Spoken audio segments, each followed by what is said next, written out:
The program was sort of devised out of what I think of, well, it's actually, it has multiple layers to it. The first thing is, I think it's called, just to make sure, yeah, I get this right, Sunny Days and Summer Nights, right? And one of the things was, the focal point in the beginning was I said, you know, the summer is hot. And only one thing I can think of that's hot is Latino music. You know, so I thought, you know, I need some fire, I need some heat, I need some, you know, I need that on this program. And I want to be able to bring some of that onto the program. Now, it's funny because one of the jokes amongst classical musicians is the greatest Spanish composers are non-Spanish people, like Ravel and things like this. But I brought some good stuff. So the program will start off with William Tell Overture, just to kind of get everyone ready and revved up, okay? Just get the audience going. And everyone knows this piece very well, and that's very Americana as well, you know. So then we're having the William Tell Overture with the Long Ranger, right? So it should immediately bring up some of that and get people very excited. And then we're going to go do Bizet, some selections from Carmen. And we're going to have Catherine Fishlock, who's going to come and sing two of the songs with us. We do the overture. This is all music that most people should know. It's very Spanish flavor because Carmen is all supposed to take place in Spain. And then we're done with that bit, and we go into Manuel de Falla, and we do the three-cornered hat and the jota from that, which is just fantastic. Fantastic piece of music. It is great Spanish music. It is it's high art and it's fun. It's exciting, it's fast, it's just very virtuosic. And the Cincinnati Symphony is going to be great in that because they're a great orchestra. So, you know, a lot of other orchestras try to do this and it doesn't go so well. This orchestra can do this. Then we end the program, the first half of the program with Rimsky-Korsakov, who was a Russian. He wrote a piece called Capriccio Español, and we do that. So it opens up with this which is a sort of very toreador event.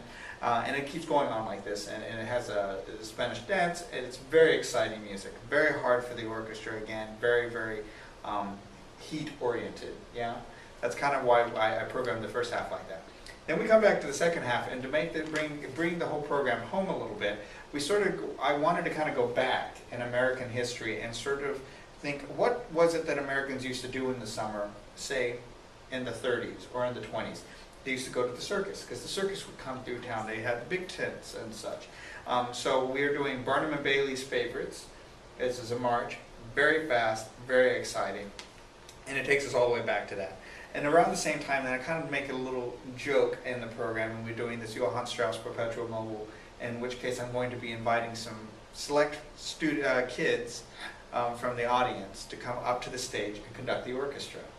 I'm going to conduct it, get it started, and then I'm going to have some people come up and help me out. Mm-hmm. And they get to see what it's like to stand up on the podium. Get them nice and close with the symphony, get them to have some fun. So when that's over with, then we go a little bit further, and we go to sort of what I think of is the golden age of American classics. So we do the Rainbow Connection, Somewhere Over the Rainbow. It's a little connection there.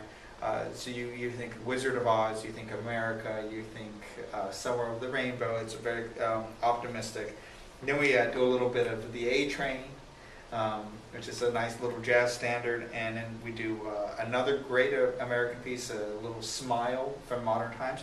People may or may not know this that well, but one of the other reasons I put this on the program is because the composer is Charlie Chaplin. And not everybody knows who he is anymore, but he was this famous, very, very famous comedian, actor, and he immigrated to the United States and was a staunch American. And so also I kind of think, you know, that there's some, you know, resemblance of that to me. And this Smile is just such a very beautiful piece. It's one of my favorite pieces. And then we do, so what is this, Rent? We do Seasons of Love. Just something nice, a little bit more modern, bring it up to date.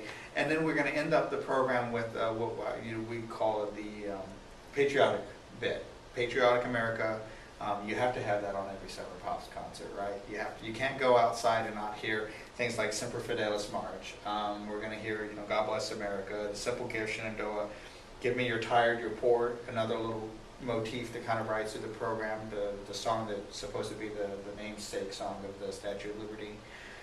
And then we end with a little special piece that everybody should know. And it's supposed to be a lot of fun, and it's something that maybe your parents will be able to come to the concert and they'll know some of the pieces, and then other pieces only the kids will really know that well, and then some other pieces only the grandparents are going to know. And frankly, they're all such great pieces that I think people are going to have a lot of fun doing that. Sit outside, have a Coke,